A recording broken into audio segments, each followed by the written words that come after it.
Friends, welcome to our channel. Brahmamudi serial next ఎపిసోడ్లో ఏం జరగబోతోందో ఈ వీడియోలో చూసి తెలుసుకుందాం.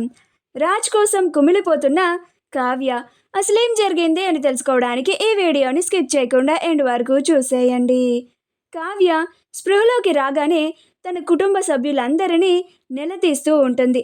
ఇంతమంది ఉన్నారు, ఏ ఒక్కరు కూడా నా భర్తని వెతకడానికి వెళ్ళలేదెందుకు, నా దగ్గర ఎందుకున్నారు, ఇంతమంది ఉండి ఏం లాభం అని అంటుంది.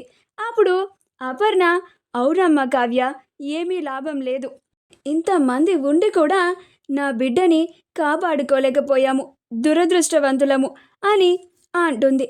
అప్పుడు కావ్య, అదేంటత్తయ్య అలా మాట్లాడుతున్నారేంటి, ఆయనకేదో జరిగినట్టుగా, ఆయనకి ఏమీ కాదు, ఆయన బ్రతికే ఉన్నారు, కాకపోతే ఆయన ఎక్కడ ఉన్నారో మనకి తెలియదు, నేను ఎలాగైనా ఆయన ఎక్కడ ఉన్నారో తెలుసుకొని ఆయన్ని తీసుకొని వస్తాను, మీరు దయచేసి ఆయన గురించి నా ముందు తప్పుగా మాట్లాడకండి, మీరందరూ నమ్మండి, ఆయన ఇంకా బ్రతికే ఉన్నారు, నన్ను నమ్మండి, నా మీద ఏ ఒక్కరికి కూడా నమ్మకం లేదా అని అంటుంది. అప్పుడు అపర్ణ, ఎందుకు లేదమ్మా, నిన్ను నమ్మకుండా ఉంటామా, కాకపోతే పరిస్థితులు రాజు చనిపోయాడు అని మమ్మల్ని నమ్మిస్తున్నాయి అని అంటుంది. అప్పుడు కావ్య, నాకు ఇంకేం చెప్పకండి అత్తయ్య, నేను మాత్రం మీరు ఎన్ని చెప్పినా ఎన్ని సాక్ష్యాలు చూపించినా కానీ ఆయన ఇంకా బ్రతికే ఉన్నారు అనే నమ్ముతాను, ఆయన ఖచ్చితంగా తిరిగి వస్తారు, నేను కోలుకున్న తర్వాత అయినా ఆయన కోసం వెతుకుతాను అని అంటుంది.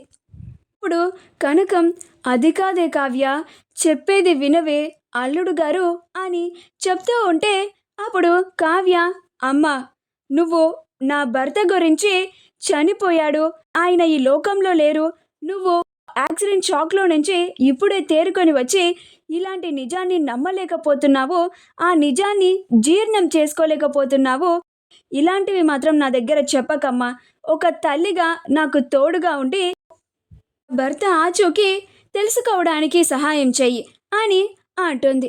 అప్పుడు కుటుంబ సభ్యులందరూ కావ్య ఎంత చెప్పినా కానీ రాజ్ గురించి ఇంకా బతికే ఉన్నాడు అని భ్రమలో ఉంది అని, తనకి ఇలాంటి పరిస్థితుల్లో ఇంకా గట్టిగా చెప్పకూడదు అని తన ఆరోగ్యాన్ని దృష్టిలో పెట్టుకొని అలానే కావ్య పరిస్థితిని చూస్తూ బాధపడుతూ ఉంటారు. ఇప్పుడు అప్పు, నీకెలా చెప్పాలక్క, బావ ఇంకా ఈ భూమి మీద లేడు, బావ ఇంకా తిరిగి రాడు, నువ్వు ఇంకా బావ బ్రతికే ఉన్నాడన్న భ్రమలో బ్రతుకుతున్నావు, నీకు ఈ నిజం ఎప్పుడు అర్థమవుతుందక్క, బావ ఇంక ఎప్పుడు తిరిగి రాడక్క, నువ్వు బావ కోసం ఇలా ఎదురు చూస్తూ బాధపడుతూ ఉంటే నేను నిన్ను ఇలా చూడలేకపోతున్నాను అని బాధపడుతూ ఉంటుంది. అప్పుడు డాక్టర్ గారు, పేషెంట్ తరపున ఒకళ్ళు నా క్యాబిన్కి రండి అని అంటారు. అప్పుడు సుభాష్, కళ్యాణ్లు ఇద్దరు కలిసి డాక్టర్ గారి దగ్గరికి వెళ్తారు. అక్కడ డాక్టర్ గారు, చూడండి మీ కోడలు ఇప్పుడు కొంచెం మాత్రమే కోలుకున్నారు, ఆవిడ కోలుకోవడానికి ఇంకా 2-3 రోజులు పడుతుంది, ఆవిడని జాగ్రత్తగా చూసుకోండి, ఆవిడ తలకి గాయం అయింది కాబట్టి ఆవిడకి ఒత్తిడి లేకుండా ఆవిడని జాగ్రత్తగా చూసుకోండి అని అంటారు. అప్పుడు సుభాష్, అలాగే డాక్టర్ అని అంటారు.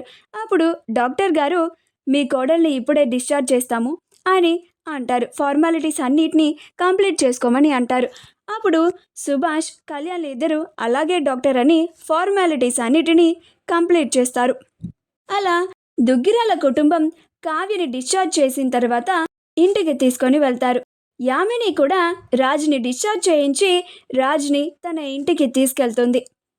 కావ్య ఇంటికి తిరిగి రాగానే స్వప్న కావ్యని చూసి, కావ్య అని కావ్యని హత్తుకుంటుంది.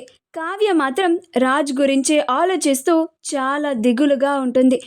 అప్పుడు స్వప్న కావ్యకి హారతి ఇచ్చి దిష్టి తీసి లోపలికి ఆహ్వానిస్తుంది. ఆ తర్వాత స్వప్నకి జరిగిందంతా అప్పు చెప్తుంది. అప్పుడు స్వప్న కూడా కావ్య పరిస్థితిని చూసి చాలా బాధపడుతూ ఉంటుంది. ఆ తర్వాత కావ్యని వాళ్ళ గదిలోకి తీసుకెళ్తారు. స్వప్న, అప్పులు ఇద్దరు కావ్యని దగ్గరుండి చూసుకుంటూ ఉంటారు. కనకం కూడా ఆ రోజంతా కావ్య దగ్గరే ఉంటుంది. కావ్య పరిస్థితిని చూసి కనకం చాలా బాధపడుతూ ఉంటుంది. అప్పుడు స్వప్న కనకంతో, అమ్మ బాధపడకమ్మా, కావ్య మళ్ళీ మామూలు మనిషి అవుతుంది. రాజ్ లేడు అన్న నిజాన్ని కావ్య కూడా తెలుసుకొని అదే నిజమని నమ్ముతుంది అని అంటుంది. అప్పుడు కనకం, ఆ దేవుడికి నా బిడ్డ మీద అసలు జాలే లేదనుకుంటా. దీనికి పెళ్ళైన తర్వాత నుంచి ఎన్నో కష్టాలని అనుభవించింది. ఇద్దరు కలిసిపోయారు, సంతోషంగా ఉంటున్నారు అని అనుకున్న సమయానికి ఇలా యాక్సిడెంట్ అయ్యి ఇలా జరిగింది. ఇది ఇప్పుడు ఎప్పటికి కోలుకుంటుందో ఏమో, తలుచుకుంటేనే చాలా భయంకరంగా ఉంది అని బాధపడుతూ ఉంటుంది.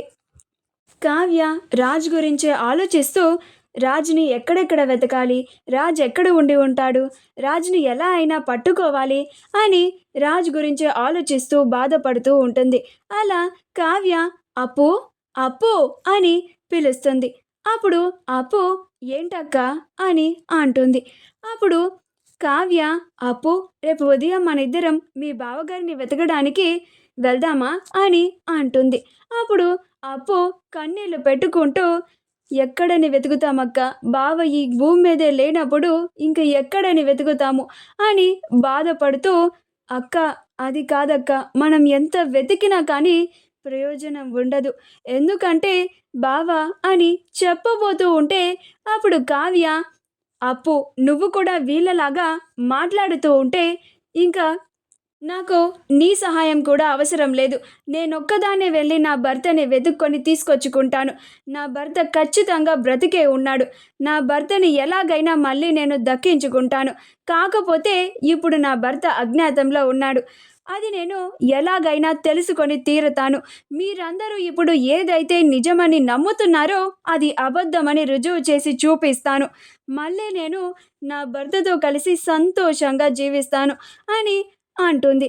అప్పుడు అప్పు, ఎంత పిచ్చి భ్రమలో బ్రతుకుతున్నావక్క, నీకు అసలు నిజం మేము చెప్పినా కానీ నువ్వు అది వినిపించుకోవడం లేదు.